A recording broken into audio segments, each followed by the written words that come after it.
دست مرغ ترش میکنی باید بری سراغ سبزیش که معمولا ما نداریم. حالا من بهت میگم با این روشه به خصوص چجوری مرغ خوشمزه ترش درست کنی.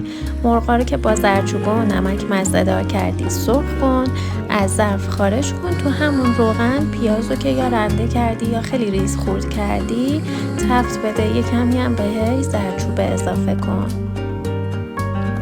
برای اینکه اون طعم سبزی مرغ ترش رو داشته باشیم از سبزی خشک، ریحون، گشنیز و نعنا استفاده میکنیم. پودر سیر یا گرانول سیر یا سیر تازه هم بزنیم که عالی میشه.